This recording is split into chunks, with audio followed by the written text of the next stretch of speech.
Okay, welcome back. Episode number 116, Mastering Modern Selling. Tom Burton here this week with Brandon. Carson is traveling this week.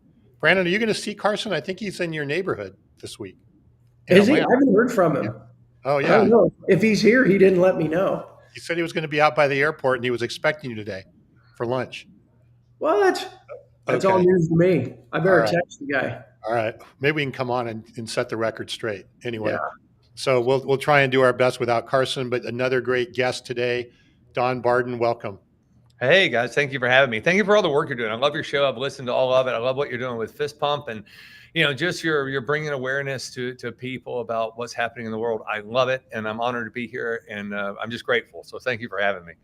Thank you. Well, I think we're going to have some interesting conversation.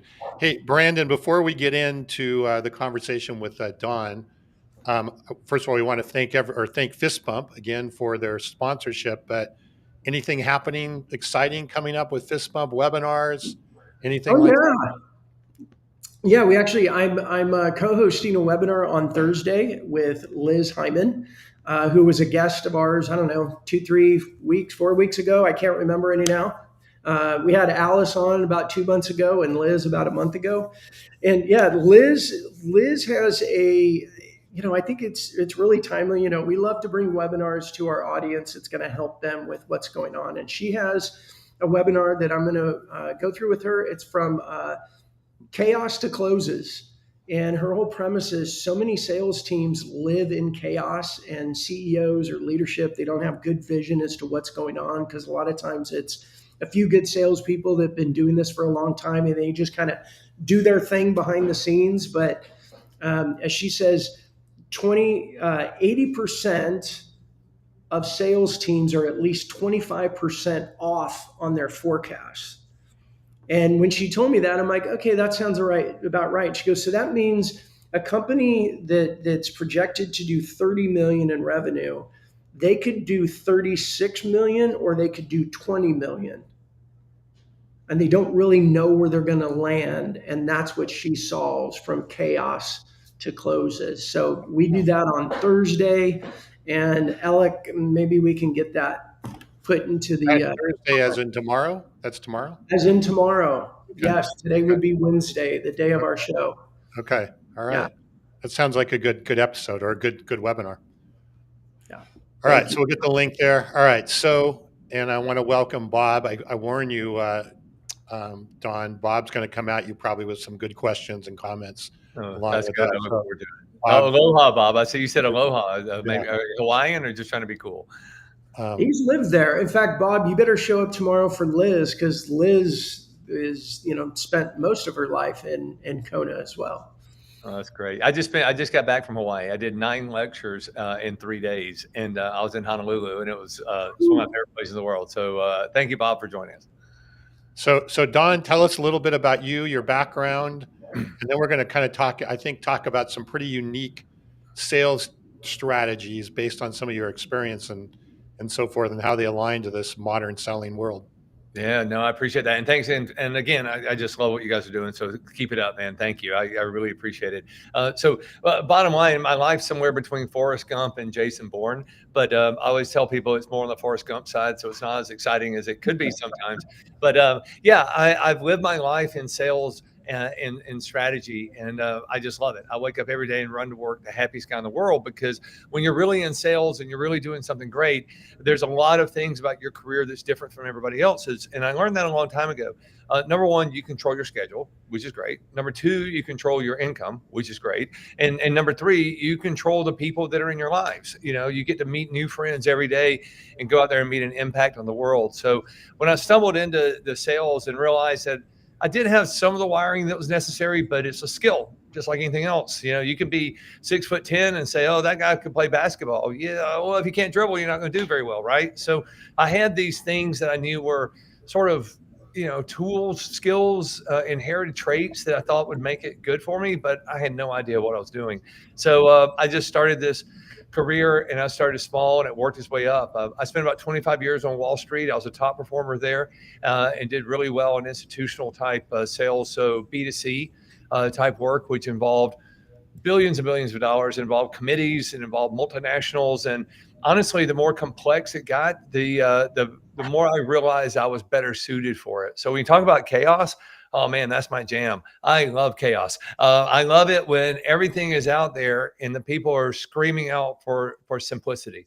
And so I've always, since I was a little boy, I've been able to simplify the complex and just look at the puzzle pieces and figure out how, well, maybe a couple of these will fit together. So it was a sort of a combination of a lot of things. Inherently, what I was wired to do, meeting with opportunity, an understanding that I needed skills. It doesn't just happen. You've got to get out there and do it. And the ability to simplify the complex. So I had a great run on Wall Street. I decided that academia was the best way for me to survive. That part of these skills meant that I had to go back and learn a whole lot of stuff.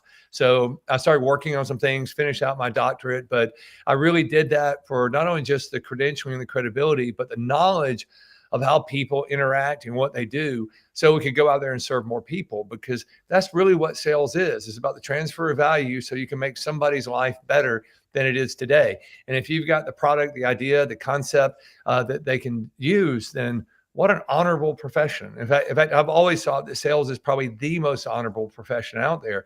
And the reason why is because nothing in history, I mean, nothing in history ever happened, good or bad, unless somebody sold somebody something. You know, whether it be an idea like the pharaohs of Egypt. Hey, we got this great idea. We're going to build a killer tombstone, and they're going to be there for 5,000 years. You know, it's the pyramids. Somebody was sold that idea, right? To today, where we have, you know, an incredible country we live in here in the United States, and this concept of independence and freedom. And I don't know, it's nothing happens unless somebody's willing to raise their hand and say, I have an idea. Let me share it with you. Would you like to engage? And sometimes I've got some skills, or you've got some skills, or something where we can all collaborate and work together. So my career has gone from nothing to just, hey, I think I get this, to right place, right time. That's the Forrest Gump thing, to academia. And it's been a really good ride, and I enjoy every bit of it. What kind of deals were you doing on Wall Street? Like, you know, in the 25 years, what did these deals look like, and how did they come together? Yeah, it started out, and again, you're going back 35 years maybe. It started out in institutional finance, and it could be anything from, we worked on designing the EU's credibility meaning their ability to sustain credit, you know, and do things, to big institutions, retirement plans, how they finance long-term liabilities. It was really complex economic and financial deals. But again, going back to my skill set, I was able to take those complexities and simplify it so people could understand. So, and that's really important, I think, for everybody to know. And I tell salespeople this all the time.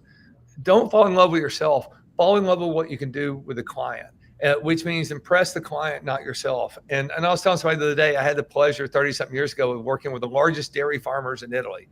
Man, let me tell you, I didn't know Italy did dairy like that, but they did. And those folks can tell you everything they can about cows and milk and protein and everything else. But when you start talking about, you know, the concepts around institutional finance, that's not their jam. So they're going to somebody who's an expert in it that they really, really want to trust. And they say, hey, can you help me get there faster? What can you do? And Dan Sullivan talks about this all the time in his great book called Who Not How. Great leaders don't need to know how to do things. They need to know who knows how to do something. And if you engage that who, then that who becomes your hero, because they can do something that'll get you there faster. And that's what I tell people all the time in sales. You have a chance to be somebody's hero because you can help them with your expertise get to where they want to go faster. Don't pretend like you know anything about dairy. You don't. I just know it's milk. I don't know all that stuff, but I know what I know, and I know they need this. And if I can collaborate with them, I can help them get on their mission faster, which means I'm their hero. So sales is about your willingness to be good at what you do, great at what you do, actually. So you can be somebody else's hero so they can be great at what they do. And when you get that dance going, you kind of figure it out. And being on Wall Street and working for the firms that I got to travel all over the world and meet literally, I think I've been around the world 7 or 8 times. I've been in, of the 196 countries, I've probably been in over 100 of them.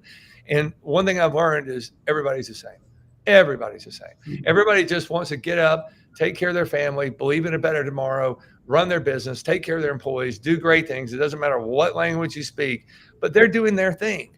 And if you can contribute to that, then you've done something special too. And again, that's why it's so honorable. You have the opportunity to do something good, to be relevant for somebody else. And I think that that's the word that I tell people all the time.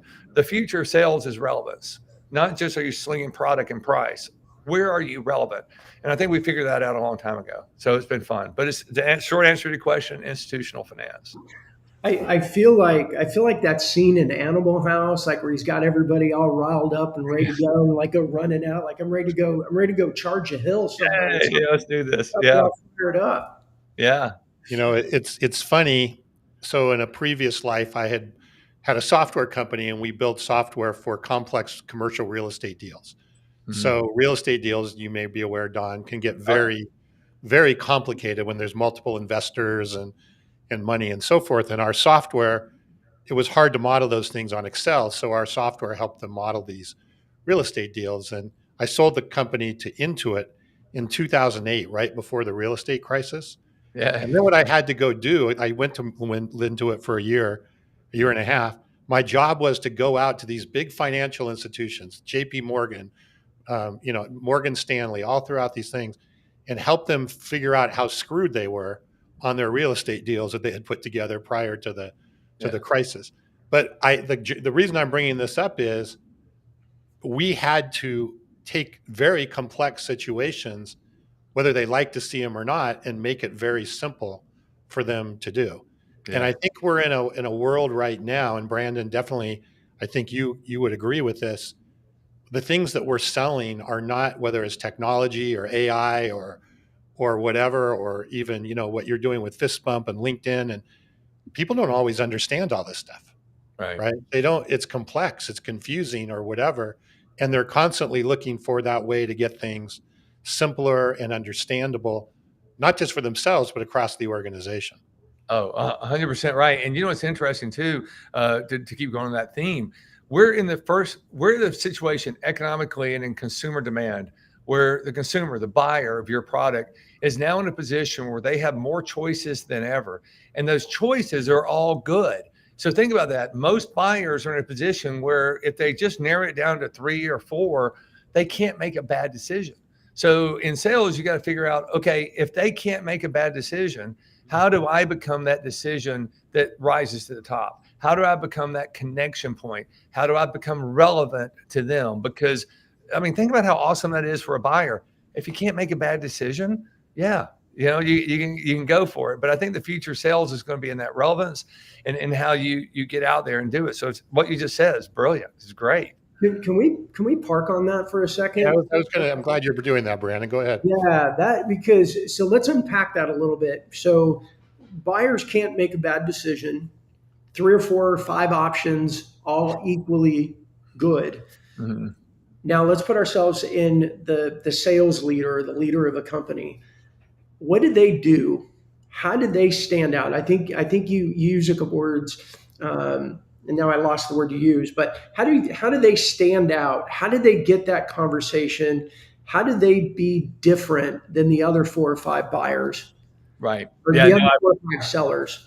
Yeah, relevant, I think might be the word. But what I tell people all the time is we're here to help our clients grow their business, even if it's not with us. And that takes a lot to say, because what you're saying really is, I know you've got choices. I know there's some good choices out there, Coke or Pepsi, Red Bull or Monster, whatever, whatever floats your boat. They're all fine. They'll get you there, right? So how do we grow? Well, how do we become relevant? You don't become relevant by slinging product and price and knowing that whatever sticks, they just buy. It works for hamburgers, but it doesn't work for a whole lot of other things, especially in complex sales. So if you approach the client like, look, I'm a good steward here, but I really want to serve you. And I know the person that serves you is a person that understands you, which means that you're seen and you're heard. So if the client feels seen, heard, and understood, then they feel valued. If they feel valued by you, then they'll move mountains to continue to work with you. But that first step in value is to understand that your only job is to be so relevant that you're going to help them grow their business, even if it's not with you.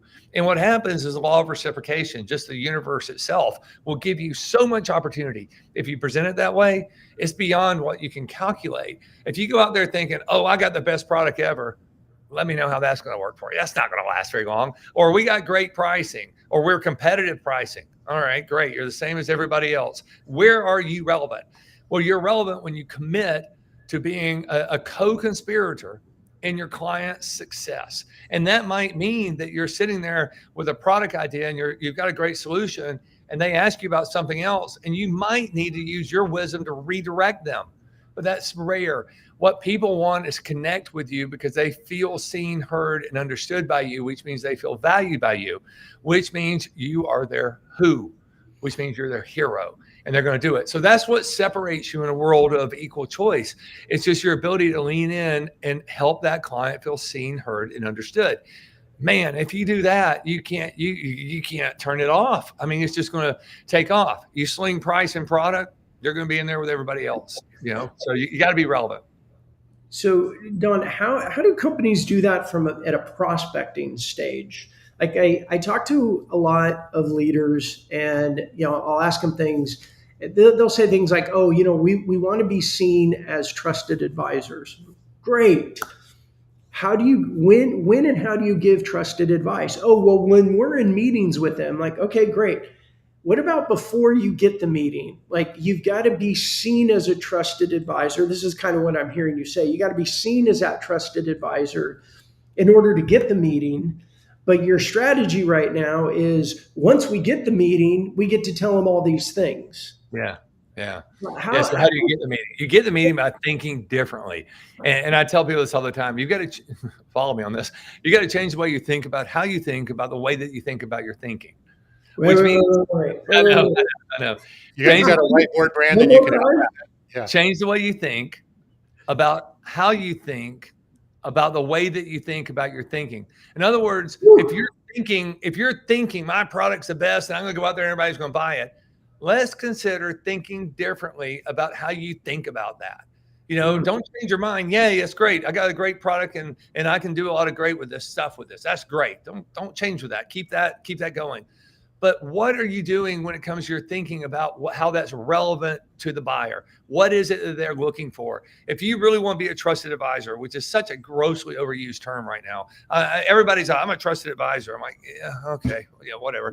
So is the 10 other people in line here. So what are you doing differently in the prospecting to make somebody go, ooh, I want to talk to her. I want to talk to him.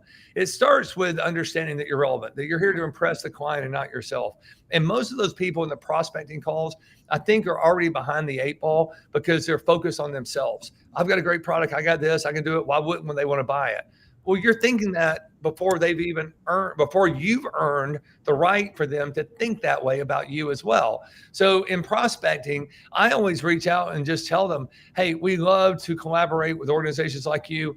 We've done a lot of good work on it, but let me tell you, my only job is to help you grow your business and find out if there's ways where we're relevant in a partnership and we can help you grow. Yeah, we got a lot of great, products, which I would love to talk to you about. I think it'd be fantastic. But at this point, if I started telling you really everything, that'd be like a doctor writing you a prescription before she asks you what's wrong with you. I just like to chat and see if we can collaborate, if there's something we can do. And if it is, great. I'd love to be a long-term, partner of yours. If not, then okay, maybe I can refer you to somebody who can help you. But my only intention is to help you grow your business, even if it's not with us. And I've never had anybody tell me no. They might say not now. They might say, geez, okay, this is very important, but I'm not going to look at that again until March. Please call me then and remind me. But you don't ever get, when you're approaching them, that you're there to serve them. When you're approaching them, that you're relevant, that you hope to be a co-conspirator in their success. And it might not be with you, but you like to have that conversation. No one's going to turn you down. Might not be today, but they're not going to say, no, get out of here. They're going to tell you when they can meet, and they're so inspired by that versus everybody else, talking about what's going wrong and how you shouldn't be this way. And you have all this risk and you shouldn't be doing this. They know that. They're waking up every day. Your customer is waking up every day trying to figure out how to sell more things to more people.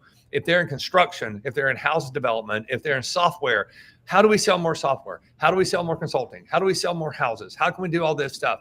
And you're going to them. Most people screw up on this. They go to them as a sales rep and say, oh, stop everything that's important to you and listen to what I have to say about my product. That's no, not going to happen. Now, if their house is on fire, oh yeah, if their house is on fire and you say, hey, I've got a fire extinguisher. Okay, good. Now we're lucky. Good timing. Great. But how often is that going to happen, right? You've got to be able to get their attention. And what they're looking for is relevance, which means that you can be a collaborative partner in their success, not just somebody who wants to buy a product, but how can I help you be more successful? Or maybe there's some dots I connect for you. I just want to know you and let's explore this idea. I've never had anybody say no. They'll, again, maybe not now, but they're not going to say no. So, hey, I wanted to go back to a couple things. Bob brought up here customer experience, and you were talking about relevance, and you had said three things, I think: seen, heard, and understood were the three things. Would you consider that to be the definition of customer? We use that word a lot, right? You need to provide a better customer experience. Yeah. Would you consider that to be the definition of customer experience? I think that's the beginning of the definition for sure. Okay. I think the second part of it would be what's on the invitation. I tell people this all the time when it comes to customer experience. If you're having a party this weekend at your house, say a holiday party, and you say it's a costume party, it better be a costume party. If you say it's black tie, it better be black tie. You don't want to have a black tie party and somebody showing up with a costume because they didn't know what it was. So whatever you say it is, you better deliver it. So if you're saying to them that the experience you will have with me is Ritz-Carlton 4 Seasons plus, you're going to have an elite experience with me that is beyond what you can. I'm going to anticipate your needs. I'm going to be there for you. I'm going to be that silent partner, that concierge that's always there for you. If you say that, you better deliver. Then you can fulfill the customer experience because the customer is looking for that. They're not looking for more crisis. Most business owners live in 3 states of being. And it doesn't matter if you own it or you're a CEO of a big company, a Fortune 100 or whatever. Most businesses and people are either in a crisis, leaving a crisis, or running toward another crisis. They don't need more crisis. They don't need it from you. What they want is a moment where they can breathe, understand that there's a partnership and that's relative. And what can we do? And this person is trying to help me grow. Oh, okay. Now you got my attention. If you just call up and say, I got a great new water bottle here for you. You need to buy this because we got the best water bottles out there. They're going to look at you and go, yeah, okay. How is that relevant to me? But if you talk about growing your business, growing their business and opening opportunities and just exploration, they'll meet with you. They'll do it. Okay. And I have kind of a part 2 to this. Mm-hmm. We had, I don't know if you're familiar with Matt Dixon. He wrote The Jolt Effect, where he was on our show. I don't know, Brandon, maybe, I don't know, it was in 2024, I think. Hard to say these days. Yeah, it was the other day. It's 2025 in 2 weeks, guys. So I'm with you. I don't know what year it is. It was last week. I don't know. Yeah. But anyway, one of the things, he talks about in the book, right, is that companies get more caught up in the fear of messing up than they do in the fear of missing out. Yeah. And the fear of messing up ends up indecision, no decision, long drawn out sales cycles.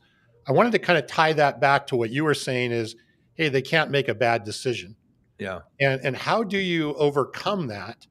Because I do agree that's a lot of it. And Brandon, I think you would even see this in what you're doing, right? It's like, oh yeah, we know we need to be doing a live show, or we know we need to be, but maybe, I don't know, that'll be next month or next quarter or next whatever. And there's this fear of, well, what if it doesn't work or whatever? How do we overcome that?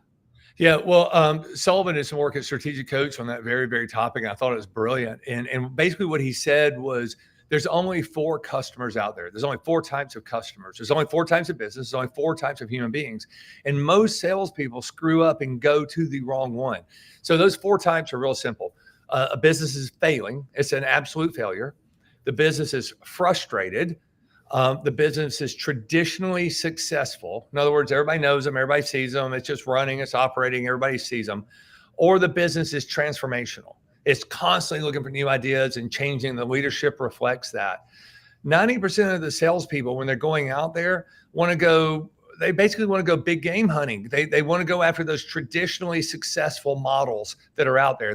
That's why when you see these big software companies or soft drink companies or big brands, there's sales reps lined up for miles to pitch why their water is better than the next water. And they're all going after this. The key, though, is that the two people that people go after the most are the two people that they should not go after. And that's the traditionally successful client, because they're not going to take the risk. They're not going to buy it. They're not going to change. If they've got a long-term relationship with somebody, even though it's subpar, if it doesn't hurt and doesn't mess up their success, they're not going to budge for it. They're not going to think differently. And then the other thing where people go to is the failures, because they think, oh, I can help them. They're desperate. They'll want it. There's a reason why they're a failure. You shouldn't do that. I'm sorry. It just didn't work. So if you think about that, most salespeople, when they're presenting themselves, are going after the failures and the traditionally successful, because they want to go home and say they just slayed the dragon, right? That dragon doesn't want you to slay it. It doesn't need you. What salespeople need to go after to get rid of that fear and that hesitation are the people that are, number one, frustrated, because those organizations are raising their hand and saying, hey, we're looking for a who. We're looking for a hero. We're frustrated. We're stuck. Who can help us? And if you go to them and say, hey, I'm only here to help you grow your business, even if it's not with us, but I'd like to collaborate and work with you to see if I can help you through this frustrating period, they're going to sign up for you. And the same thing with the traditionally the transformatives. The transformative organizations are going to say, wow, we're always looking for a new idea and a new concept. And if you're the one who's here and you get that and you're going to help me grow, we'll do it. But really think about that. If most salespeople are going after the traditionally successful customer, the one they want to win, the thing they want to bag, they're going after the wrong one, because they don't change. They don't want to change. You would have to be so different that it would just be, it's like, wow. And in most cases, they're going to come after you. You don't go after them. So that's when I tell people, when it comes to that stagnation, that fear, that don't want to move type thing, you're probably talking to the wrong person, not the individual, but it starts at the organization. So ask yourself, are they a failure? Are they frustrated? Are they traditionally successful? And are they transformative? Because great salespeople only go after the frustrated, because they're raising their hand saying, I need help, I need a hero. Or they go after the transformationals, who are always looking for new and better ideas that are relevant and we can collaborate together. Traditionally successful organizations, they're not going to budge. Don't waste your time. And there's clients we have that, have reached out, not clients, but prospects who've reached out to us, and we will be polite, but we'll kind of back away from those traditionally successful, because what we've learned over time is they buy the least, require the most work, beat you down on price. And by the time it's over with the energy that you spent on them, think about the tens of thousands of frustrated and transformational organizations and people that you could have helped. And they're willing to pay top bill because you're their hero, because you're that person who's relevant to them. So long way to say, most people are going after the wrong prospects when they run into that situation. So how does a salesperson identify those two types of prospects to go after? Oh, that's your world, right? So if you look at the evolution of the economy over time, and I tell students this when I teach classes, the greatest economist ever was Charles Darwin. I know he took a swing at biology, probably got it 20% right, but good guy. He seemed to be okay. But you take all of Darwin's economics and or biology theories and apply it to economics, and it works every time, from natural selections all the way down. So what you got to do is you just got to be open and honest, because our economy's evolved. 30 years ago, we used to do a thing called selling off the walls, where you walk in and you look around, you see pictures of their kids. Oh, he's a golfer. Oh, and you start coming up with common ways of thinking, but you had to be in the room to see their office. Like Tom, when we first started doing it, I think he mentioned can't see it now. I got a Coke machine back there. As you saw 1957, we started talking about that. We created commonality on that. We're not selling each other. We were just talking. But most people think that, I still had to sell off the walls. Now you don't. Now you got to look at them on LinkedIn. You can Google them. You can do all these things that you guys talk about, which I think is brilliant, and say, okay, what is the commonality here? What are they saying in lectures? What are they saying in interviews? What are they saying in posts, where I can maybe think, oh, they're really frustrated, or better, they're a transformational organization that's constantly growing and doing better. If they're just sitting there posting things and talking about how their products are kind of steady Eddie and going through there, they're probably not right for you. If they're talking about, we just thought about this new thing, or we're struggling, or that we're failing, there's so much data out there that if you open your mind and you say, this is who I'm going after, you can find it. But it probably requires people like you to help guide them, especially at first. I know it does me. So You know, the work you guys are doing in that's amazing, by the way. it's an interesting one, Brandon. I think that you could even create some AI tools that could look at the sentiment of the data that's coming back Yeah. and identify, hey, does this company look to be one of those four categories Yeah. that are there? Oh, yeah. So I think there's things that could definitely be done because I think, Don, what I hear you saying, it's not just an individual, it's Right. more of the company culture or the mindset that exists within that organization. And some 100%. companies, if they're not transformational, they're constantly frustrated because they are trying to figure out how to get past that, whatever they're frustrated that they're not getting past whatever Oh, they need to get past. 100%. 100%. I'll tell you a story real quick. We were working on a big, traditionally successful company one day, and I really wanted it. And they had their own sort of training and university system in there. And there's a big global brand. I won't tell you who they are. It's AT&T. But anyway, so AT&T had me out. Great guys. I love them to death. I know the ex-CEO. I knew the guy. But anyway, I was talking to somebody in their training facility, and they had me come out 2 or 3 times to do presentations and talk. And I was just kind of blinded by him. I thought, well, I'd love to have this client. He finally comes up to me one day and says, hey, look, maybe in another few months, we'll look at doing this. And I said, whoa. We've been talking about this for a year. I've given you a lot of free time and energy. I love you guys. I'll keep doing it. But tell me the truth. What are the chances of us working together? Now, keep in mind, this is a traditionally successful 100-plus-year-old company. They are not going to rock the boat unless it's some incredible new technology that's so advanced it's going to change their dynamics. That way, they're transformational. But when you talk about employee engagement and workforce involvement and everything that I was working with them on, very, very traditional, which I wasn't following my own advice. They're not going to budge. So I finally asked him, what is the probability? And he said, well, if I had to be totally honest with you, probably not a lot. And I said, so you won't work with us? And he said, no. And I said, okay, tell me why. Just help me because I put a lot of work into this. I want to help you, but I'd like for you to help me too. And they were great. They were very gracious because he told me the truth. He said, if we hire you, we're going to look bad. And I said, how? And he said, you and your team are better than our team. So somebody up the food chain is going to look back at us and say, why aren't we spending tens of millions of dollars internally while we can spend half of that and go outside and get a better product? And I said, okay, so let me just make sure I heard this. You guys are so traditionally successful that you don't want to rock the boat. And even though we could be better, you're talking about job preservation. You're talking about your own self-interest. And if that's the case, I'm fine with it. And they said, yeah, that's in other words, if we hire you, we're putting our own jobs at risk because you guys are better than us. And that is a perfect example of a traditionally successful company. They don't want to rock the boat. So ever since then, I said, for us to work with these big giant brands, they have to be in transformational mode or we just won't work with them. So you got to kind of pick it, listen, think about it, go with your gut, but just be obvious. If they're big giant brands and they're sort of steady Eddie, what are the odds? You got to just be honest with yourself. Go after the other folks that are raising their hands and looking for a hero. Yeah, I think realistically, and I was just looking back over at some of our customers of my current company and so forth.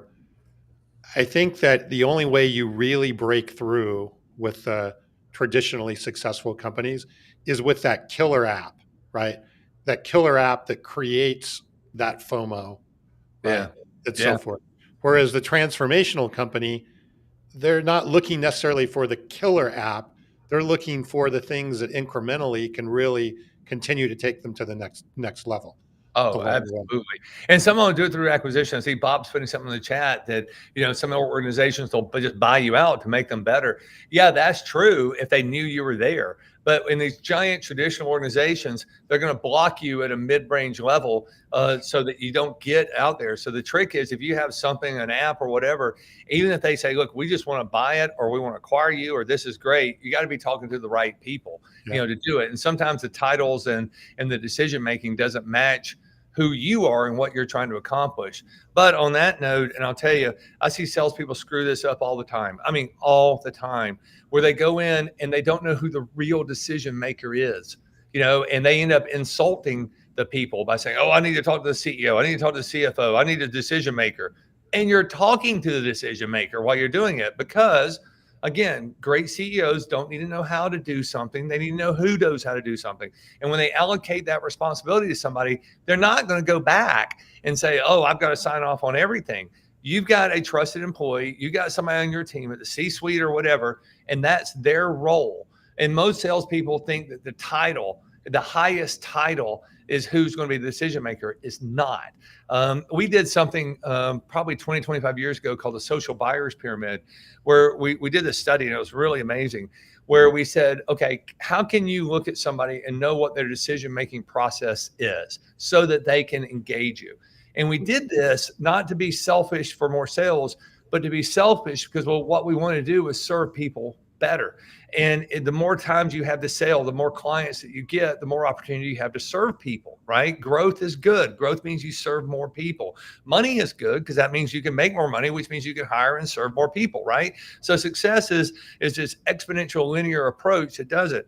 And we started thinking to ourselves, what is it that drives decisions? And how can we look at somebody and realize that? And we figured it out. It's in the book, Perfect Plan, that we wrote.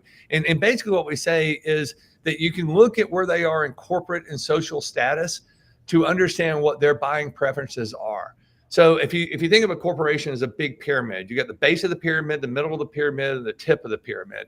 And you say, okay, the base is the hardworking people that come to work every day, clock in, clock out. It's what they do. Well, they're going to do everything based on price. So if you're talking to somebody that's just a hardworking soul that comes to work every day, they're clocking in and out, they just want to feed their kids and go home and take the weekend off, every time they're going to buy based on price because that's the world they live in. They're trying to figure out, how do I stretch my paycheck? What do I do? So you're not going to change that behavioral dynamic just because they're at work. They're going to buy price. Well, then you go up to the middle part of the pyramid, and that's middle managers in a corporate structure, people with a title, vice president, director, supervisor, anybody who's got some kind of a title. We learned that every one of those folks in that genre, they purchase based on perception. And perception is based on brands. In other words, I want to make sure that if I make this purchase, that the perception that other people around me, up and down, of me for making this decision is good. And the way they get around that is not taking risk by buying a brand like IBM or something like that. Because if you have an IBM mainframe and something goes wrong, you just go, well, I don't know what happened. It's IBM. We're going to call them. They'll come fix it. Nobody's going to say anything to you. But that same group of middle managers or committees, when they're in there, they're going to sit there and go, oh, I know that your product is better, faster, smarter, and less expensive. But, oh, God, if I buy you and something goes wrong and everybody doesn't know who you are, then I got to explain myself. They're going to think I went cheap. So sorry, but I'm going to spend an extra $50 million to buy an inferior product from a big brand out there who I can hide behind. And that's sad, but that's the way it is. And then the tip of the spear, the tip of it in the C-suite, they don't care about brand and perception, and they certainly don't care about price. They care about the return on the investment over the time it takes to allocate toward that investment, ROI over time. In other words, I've got buckets of money in front of me. If I give you that bucket, how much is your project, your product, or whatever going to give me back over the same amount of time? Because if you're at 10% over 6 months and that person over there is at 50% over 3 months, I'm going there. I'm just going to move it where it needs to go. So a great salesperson can look at the person they're with without judgment, no judgment, and just say, okay, this is a price buyer. I better be careful with that. Or this is a perception buyer. They just want brands. And this is where people screw up. They might know it and say, this is a brand buyer, but I'm going there and tell them how we got such low cost because that'll make them look good. No, it won't. That's the worst thing these people want. They're going to think if I buy the low cost, that I'm going to be branded as being cheap if something goes wrong. So that person doesn't care about price. They care about brand and the perception of the decision. So if you go to the C-suite, like I said, and you start talking about relevance, and this is what our product does, and here's how it's going to impact you. And over time, you'll see an X ROI over this amount and over this. They're going to go, great. You're talking my language. You are my hero because you are relevant. So salespeople have got to be able to look at these things and say, Okay, am I a price buyer? Great. Good luck for you. You're selling hamburgers again. Or am I a perception seller? Am I working with committees and middle managers and big giant organizations, which ironically is where most people, where purchases happen? And then how do I make sure I'm not insulting people here? Because if you go to one of those middle managers and say, oh, I need to talk to the CEO, the decision maker, where is she? Or what's happening here? They're going to be going, dude, I'm the decision maker. I've been given this responsibility, and I can already tell you're going to make me look bad. So you're gone. So it's hard, but at the same time, you got to just use common sense, use tools like that social buyers pyramid, the perfect plan, and say, okay, I'm smart enough to know where I am. Here's how I need to approach this. Got to make sure I don't insult anybody. But then I got to ask myself, I'm presenting to a committee. They're going to be buying off a perception. They're not going to care about price. They want to make sure it's done right. But at the same time, what is their corporate culture? Are they transformative? Are they traditionally successful? Where are they? And you start to combine all these things together, and you have an incredible opportunity for success. As long as your mindset is, you are here to sell them something that's relevant and it's going to help them grow their business. It might not be with you, but if you do, then going back to that term everybody uses, trusted advisor, then you really are a trusted advisor, but better, you're a trusted hero because you've done something for them with a level of respect that nobody else did. Everybody else is out there pitching price and product. You're pitching relevance. Man, that's a game changer. And honestly, you can't slow down the success when you kind of dial that in and gets going. The universe has a way of just sending you more opportunities than you can do. But the universe also has a way of taking its parts back if you're going to try to screw somebody and do it the wrong way. So you go out there and do it the wrong way, so whoop, the universe takes the parts back. You do it the right way, and it's kind of weird. You start getting more and more opportunities, out there. But you got to kind of think through these things a little bit, and it'll happen. Again, I feel like I'm like ready to go storm the castle or something. It was fun, right? I mean, hey, Brandon, I think I see a framework here. So take what Don was saying, right? Like a matrix, which we love, on the y-axis, put the type of company, the culture, right? The four types of company. On the x-axis, put the different pyramid items there. And then when you're talking to somebody in an organization, you can plot them on the x-axis related to where they are in the pyramid, but also related to their company culture. And now you have your strategy about how to go and approach them. Oh, you're brilliant. Very smart, Tom. People forget how predictable humanity really is. We're very, very predictable. What we fail in sales is to realize that we're not the buyer. And salespeople need to know this. You're not the buyer.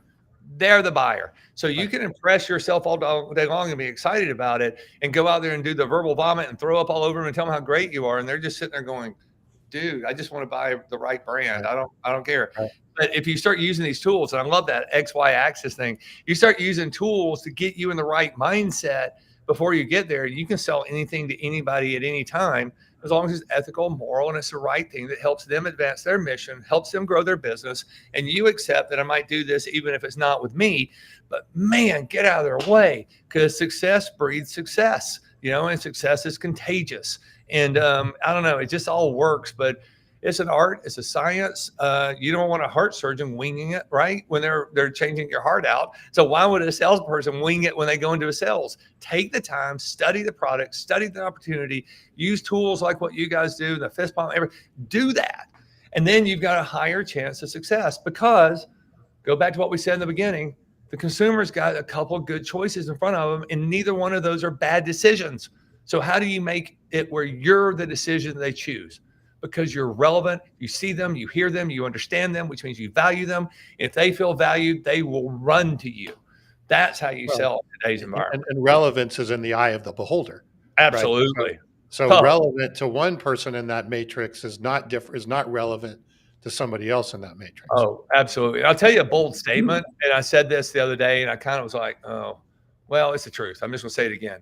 We are plowing toward an extinction event in economics. Okay, two things about to happen parallel. And the new work we got coming out in a few weeks called Here Come the Girls, I think is the most formative work we've ever done. And it talks about in the year 2028, women are going to take over all of global leadership. And I'm talking about everything from the deli, the local deli, to parliament. It's going to be dominated by women. It's already 42%, but it's about to happen. What we learned in our research and our study was that a like-minded female run business right next to the same business in the same geographic area with the same variables run by a man, the woman's business will outproduce the man's business 3 to 1. So you look at that and go, wow, well, that's pretty interesting. Why? Well, we studied it and we do know why. And it's how they become relevant, how they understand perception, but most importantly, how the female leader, the female salesperson approaches critical thinking with her team.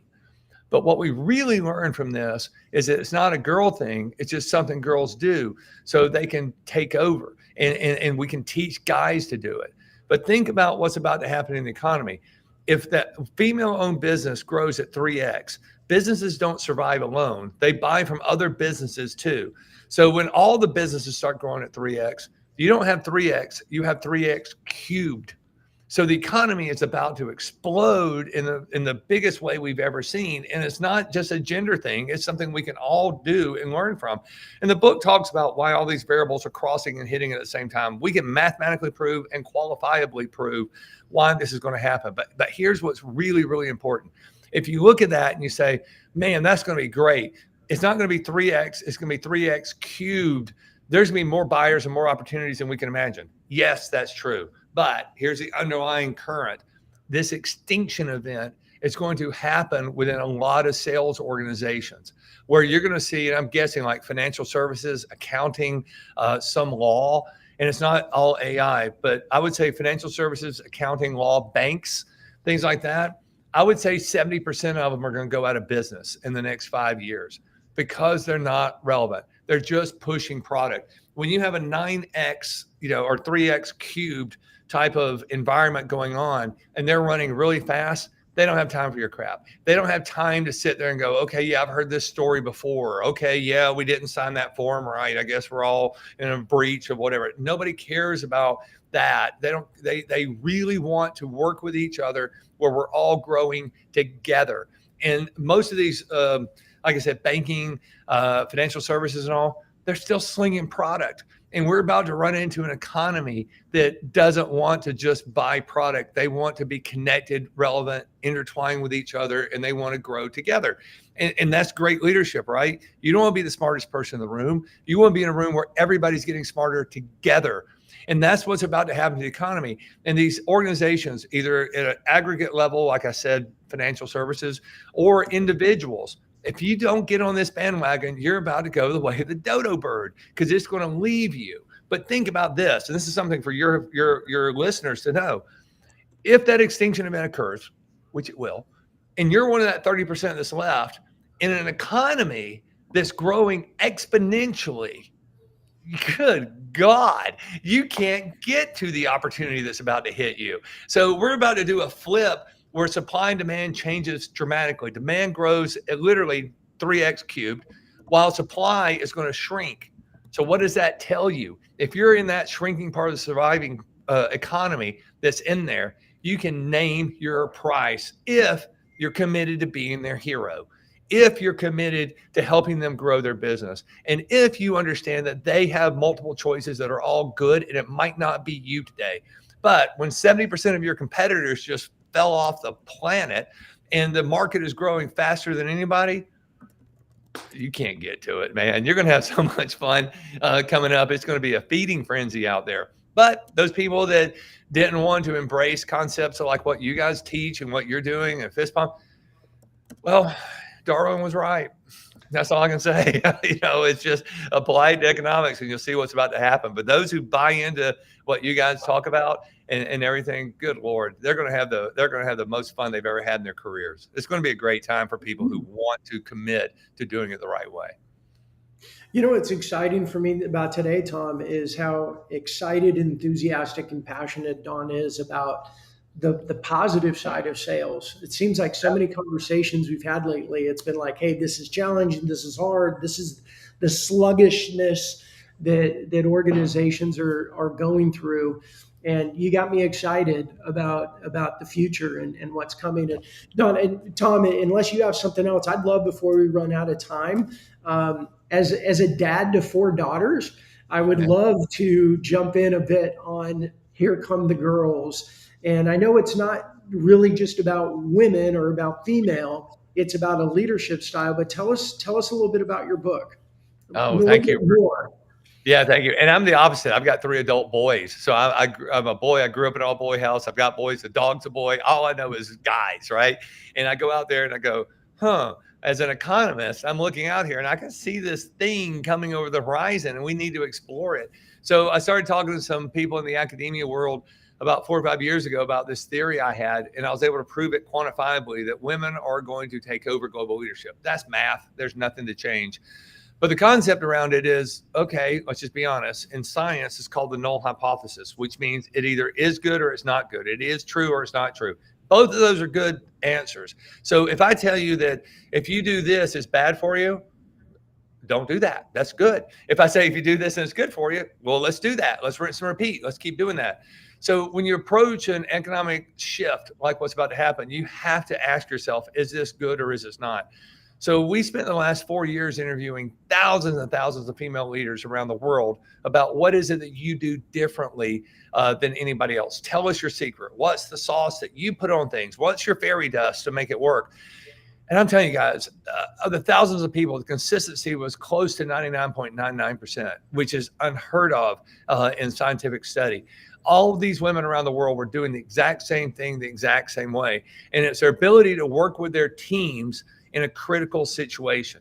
And I'll just give you the short version of it.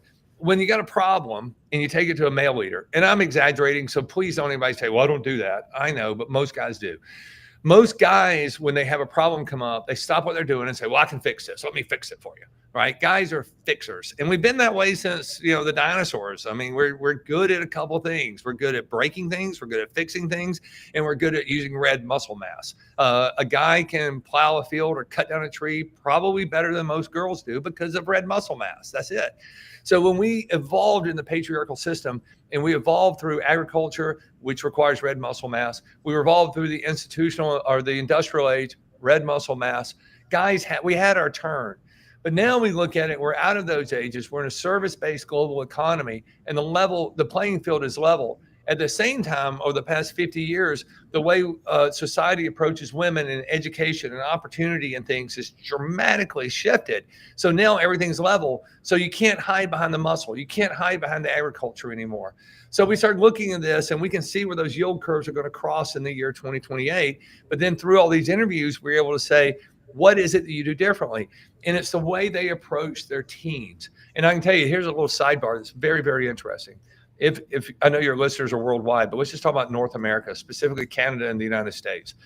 In Canada and the United States, it's true for the world, but we'll just stick to this. The average worker is 39 years old. That same worker changes jobs every 3 years now. And when we go to them and say, why are you changing jobs so much? They always talk about culture and management. People don't leave jobs for money. They leave because they're managers and their culture. So what we're seeing with this evolution of women is they're able to come in there in their decision-making processes with their teams. They don't try to fix stuff. They let their team fix it. So if somebody comes up with a problem, what a female leader does, a guy just goes, let me fix it for you. What a female leader does is she shows sympathy to the problem. She immediately looks at it and goes, oh, that's a real problem. I appreciate that. And she's sympathetic that the problem exists. She's not sympathetic to the people, but to the problem. Then she leans into the team member who brought them the problem, and she's empathetic to the team member. So you show sympathy to the problem and empathy to the person. But in doing stuff, you're saying, hey, look, I know that's a very real problem. Those ships are stuck. They're on strike. We can't get our containers off the boat. That's going to affect supply chain. I get it. And now I know you're responsible for this part of the business, but you didn't cause that. Are you okay? Are you breathing? Are you fine? So she's isolating the problem, acknowledging, yes, a real problem, sympathy to the problem. She shows empathy to the person. Like, I know this is breathe. It'll be okay, But then instead of fixing it herself, what she does is she says, hey, how would you do this? This is your show. You're my hero. You're my who. How would you do this? And 95+% of the time, the person who brought you the problem knows how to solve the problem, probably better than the leader does because they live in that world. Well, what the female leader does is she empowers them immediately and says, you got this right, go do it. And so what she's doing is she's allowing her team to solve their own problems better than she can solve it herself. But by saying I'm sympathetic to the problem, I'm empathetic to you, and I'm leaning in the middle, to help you say, and no, you've got permission to be the hero here. What she's really doing is saying, I see you, I see the problem, I hear you, and I understand you, which means I value you. Just like we've been talking about. See them, hear them, understand them, which means they value them, which means when you combine that with empowerment, people on her team are moving mountains to do it, to grow that business. But here's what's interesting. What she really just did was give that team member permission that next time there's a problem, if you know how to solve it, solve it. That means that she, as the leader, is able to go out there and focus on innovation and sales and growth and things. She's not getting caught in the weeds. And she has a team that's out there constantly adjusting and adapting because they have permission to do it because they're empowered. They're empowered because they feel valued. They're valued because they feel seen, heard, and understood, because she shows sympathy to the problem, empathy to the person, and she meets them in the middle to help them. So the cultural shift there is so dynamic that these people, when it comes 3 or 4 years and they get the itch, they don't change. In fact, they stay longer, they get better, and they get more productive. That's why the female-owned business is outproducing the guy 3-1. But like I said, that's not a girl thing. That's just something girls do, which means we can start training guys to kind of shake off the way we've been trained in the past and saying, look, when you're leading somebody, don't try to fix it. Empower your team, make them feel valued, see the problem, show them sympathy, empathy, and understand, go through that process. And guys are sitting there going, okay, I'll try it because I'm not going to be left behind when all this happens. So the book goes through all the academics of that. It talks about the methodology behind it. And we've been sharing it with the world, and we're really, really excited about this. So even though I'm a boy dad and you're a girl dad, Brandon, I tell you, there's no better time. When the economy is growing 3x cubed, everybody wins. Everybody wins. So is it time for the girls? Yeah, it's going to be awesome. Is it bad for the boys? No, we're going to have a ride here, man. This is going to be great. And just so you know, we're already at 42%. So 40% of all the businesses in the world are run or led by women. And that's about to tip over. And when it does, it's going to be amazing. 6 of the big 8 firms on Wall Street now, I believe 6 of 8 are run by women. And the 2 that are not, women are next in line in the queue. Mexico, the most Catholic nation in the world. I mean, Mexico makes Italy's Catholics look like they're amateur hour, right? This is a Catholic-based country who's been dominated by men forever. Don't know if you keep up with it. They just elected the first female Jewish president. Yeah. How does that work, right? It works because the math and the opportunity and everything is there. So you can't unsee it when you start looking around, but it's nothing to be afraid of, guys. This is going to be the most wonderful economic, evolutionary hyper jump, almost to the point where it's going to be revolutionary. But in this case, everybody wins on this. And we're going to have a new dynamic that's going to drive our economy into places we've never seen before. So buckle up, man. This is going to be a fun ride. So for your girls, they're going to have a blast, and they're going to have barriers moved out of their way. We're going to see a shift in thought and mindset. You're going to see fewer traditionally successful companies and more transformational companies. I think women are about to shake this thing up in a way that's going to change the dynamics of how, going back, how we think about the way we think about our thinking. All that's about to change. So it's a good time to be here, man. I'm proud of your girls already, and they're going to rock this thing. And I think to summarize, I think Bob's comment here wraps it up pretty well, right? What Darwin really said is, there's not the strongest species to survive, nor the most intelligent, but those best able to adapt to their changing environment. Yep. Right. I think that's, at the end of the day, that's what you're saying is exactly the women owned or the women run operations are adapting better to the environment that is being presented to them and to us. Yeah. More of those in the men environment. At the same time, the math and everything is hitting them. So again, this is one of those perfect storms that everything's just going to work out and it's going to be fun. But the year 2028 is when this shift happens. So what we tell people is, what are you doing to be prepared? Luck favors the prepared, and luck comes from hard work. And the harder you work, the more luck you find. Do you want to wake up in 2028 and go, ooh, what just happened?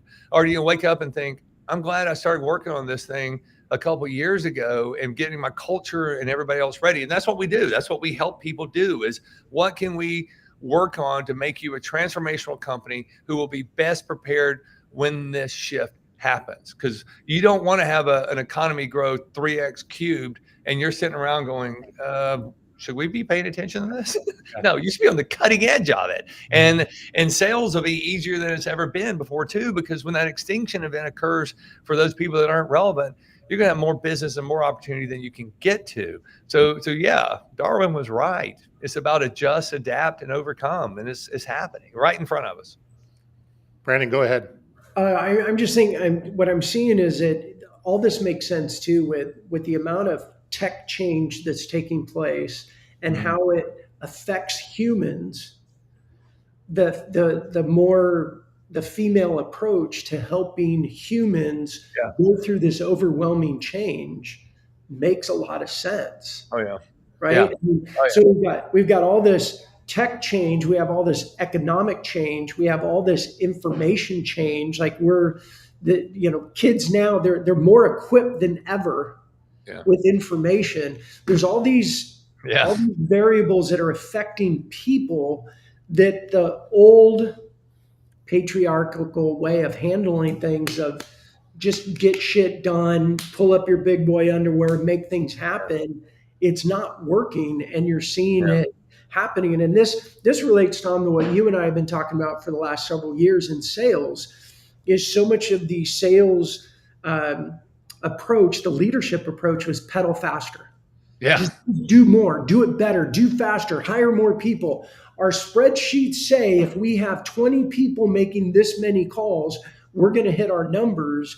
But they're looking at data that wasn't relevant anymore, because people on the other end don't want to talk to you because they can get all their information they want right here. So I'm seeing how all these variables have come together to make sense, and you've packaged it up, I think, in a way to make sense out of everything that's going on. Is that leadership has to change styles. Yeah.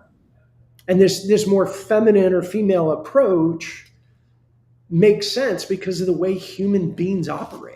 Oh, 100%. And I'll tell you this one thing before we wrap up. I think it's important. I always get asked this question. People always say, is this part of diversity, equity, inclusion? I'm like, oh, here we go. And let me tell you, let me put my economics hat on, my Dr. Don hat on. And I'm a little bit known for being somewhat unfiltered. So I apologize if anybody doesn't like what I'm about to say, but this is the truth. The economy does not care about diversity, because the economy is already diverse. The economy can't understand why we're having the conversation, because the economy is like a giant energy ball that's going to go to where the opportunity is. And when I'm lecturing, I can see some students sometimes get uncomfortable, or some businesses go, I don't know about that. I'm like, look, I'm a middle-aged white, although slightly tan, blue-eyed dude. Okay, man, I am the smallest minority on the planet. I am less than 0.1% of the population. And people go, oh, well, how does that work? I'm like, okay, if there's 8 billion people and most of them live in Africa, China, the Indian nation, and the Indian subcontinent, start doing the math. And they're like, huh. And I'm like, okay, European colonialization and banking, I get your vibe. Okay. They didn't share that with me, so I'm the poor Scottish immigrant kid, that came over during the potato famines. And I'm sorry, I missed that boat. But let me tell you what economy does care about. The economy cares about inclusion, because inclusion is opportunity to capture more energy. So when you talk about diversity, equity, and inclusion, diversity, the economy doesn't understand because it's already there. That's a conversation we're having, spinning our wheels, trying to justify some emotional attachment. And there are some cases where people run into it and it's just bad. They're jerks in the world. Sorry. But if you say to yourself, what is this play really about from sales? What is this ultimate Darwinistic adaptation that's happening? Man, it's about inclusion.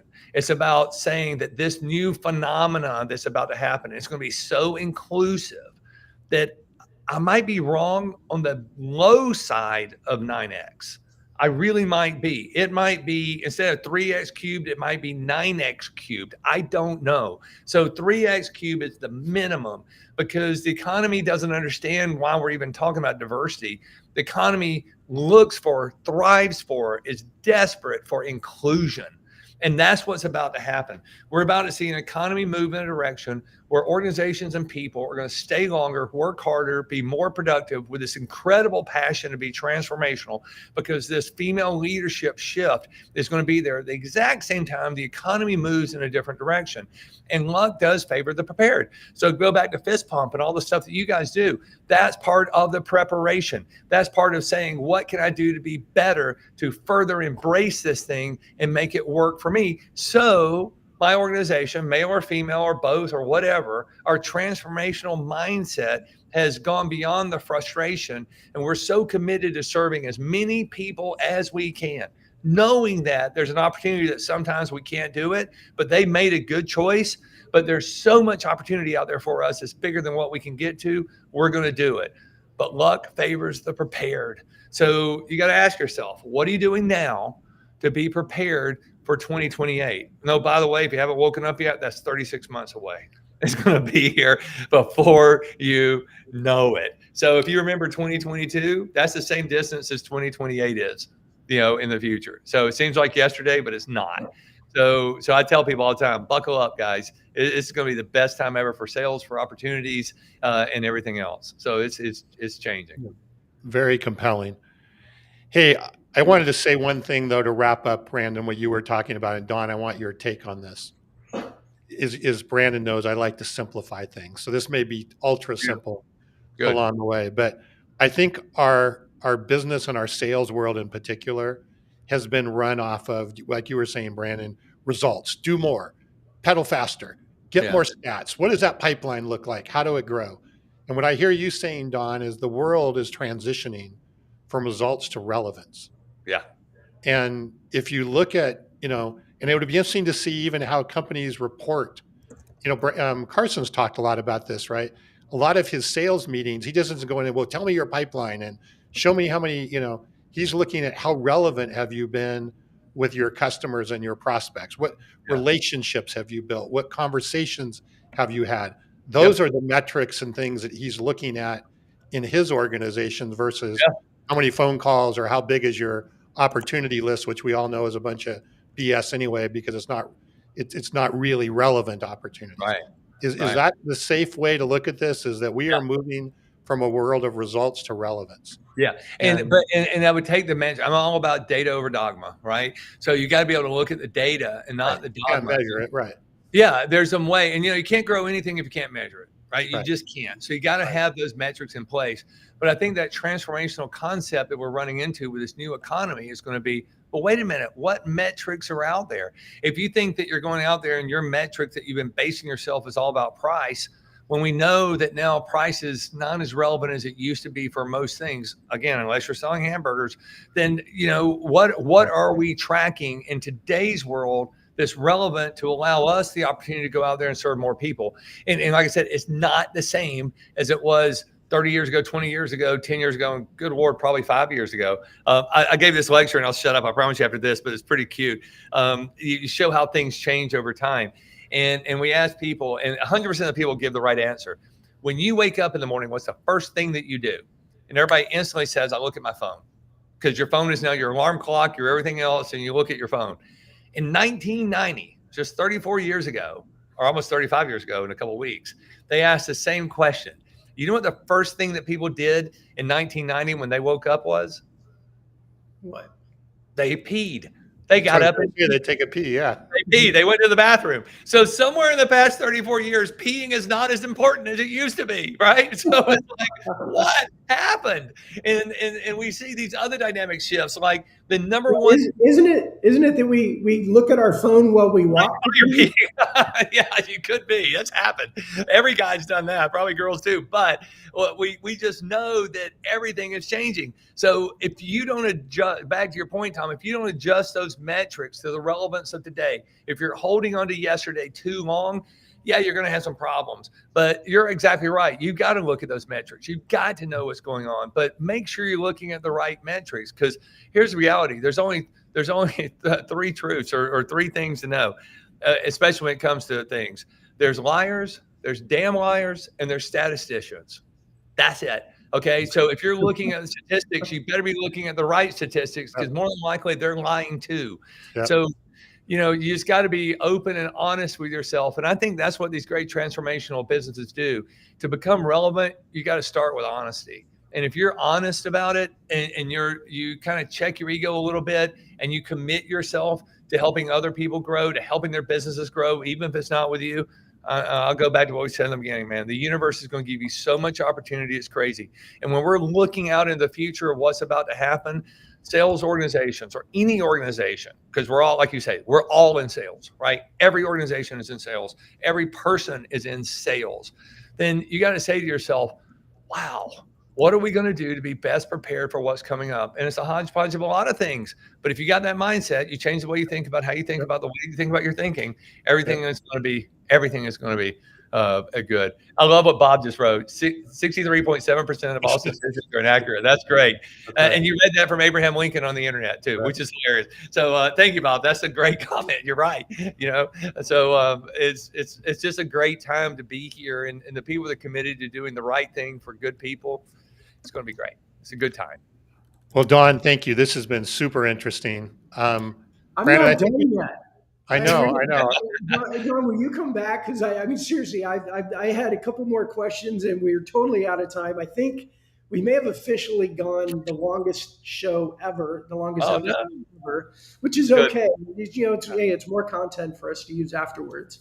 Yeah, but, good. I'm proud. I'm honored, and thank you guys for having me. I would like, Brandon, I'd really like Don to come back when Carson is here as well, because I think Carson would also bring and really enjoy some of this perspective, because it aligns very much with what we talk about. So yeah, well, and if Carson was here, we would have been talking about Moneyball for half the show, which I think, Don, you would have eaten up. But Don, before we go, and I know we've kept you really long, how can our listeners find you and find your books to support you? Sure. No, thank you so much. I really appreciate that. I'd like to support you. Anybody who wants to hit me up on LinkedIn, follow me on LinkedIn. We've surpassed the limit on followers on LinkedIn, so I can't be connected. Yeah, I tried to connect with you, and it wouldn't let me today. Well, let me. Yeah, I've got too many connections. You can follow though, and I'll follow you back. But if anybody wants to send me an instant message on LinkedIn and said, "Hey, I was listening to Mastering Modern Selling. I like what you're doing," I would love that. And what I'll do, if they mention that they saw this, we had this conversation to help support your listeners, I'll send them a free e-copy of the first book, Perfect Plan, which was all about sales, and it's still very, very relevant. And then in the next 2 or 3 weeks, you should be able to go on Amazon and get a copy of Here Come the Girls. I'm really excited about both of them, where they've gone. But for your listeners, just say, hey guys, or hey, I'd love to connect with you or follow you, I guess. And I heard you on Mastering Modern Selling, and can I have a free e-copy of the Perfect Plan? I'm happy to send it to them instantly. And then what about getting Here Come the Girls? Amazon? Amazon in a couple of weeks. Perfect. It's going to be out there. Perfect. I'm going to go. Can I pre-order? Can't right now, but maybe in the next week or two, it'll pop up. I mean, it's like every day we're sitting there waiting for that email to come in saying it's posted. So Don, here's my last ask. I'm going to order the book when it comes in. We're both in Atlanta. I would love to be able to buy you lunch and have you sign the book and talk about it. I would be honored beyond belief. That would be fantastic. Excellent. I'm going to hold you to it. Good. Let's do it. Cool. All right. Thanks again. Really interesting. Brandon, wrap us up. Yeah. Hey, thank you, everybody. I think Don, easily one of our most exciting, energetic, and great, amazing content. So Dr. Don, thank you so much for joining with us, and everyone else, thank you for joining us on another episode. I think it's 116 of Mastering Modern Selling.